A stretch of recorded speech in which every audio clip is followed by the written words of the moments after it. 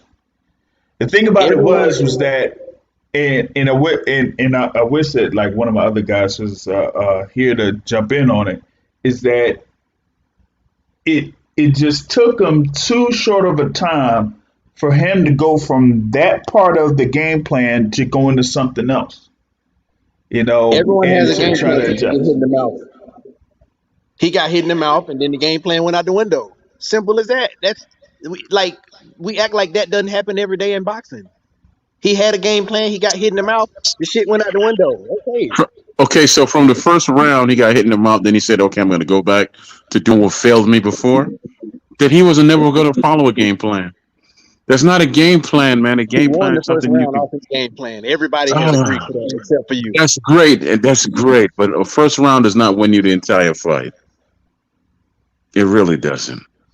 And it's I can also not a understand that. game plan if all you do is follow it in the first round. It's just the first round. I mean, I don't know what's so hard to understand about that. That is just the first round. Now, if it's something that you carry on throughout the fight, you carry on throughout your career, then you could say, okay, that's impressive because he learned something new and he had the strength of character to follow through on it and keep on going, even in the tough times. In the first round, and then you kill it after the first round. So I'm not Come trying to on, man. convince you. I think you gonna think what you think. I'm gonna think what I think. With that being said, that kind of like ends that particular topic there, and we've had a very extensive conversation in reference to this fight in general. There had been, a lot of stuff that been going on in the sport of boxing yesterday, but in this live podcast, we're not going to be able to get into it. You'll be able to listen to probably a segment that I'll go through in the overtime section of the Boxing Source radio show that we'll kind of like touch on. But on that note, this is gonna kind of like end it for this particular episode. Thank everyone for joining in on the live conversation. You'll be able to listen to it on demand through iTunes or whatever you use for podcasts. And like I say at the end of every show, folks, the point of boxing is to hit and not get hit, not to send and trade. On that note, folks, I'm out. Have a good evening, everybody.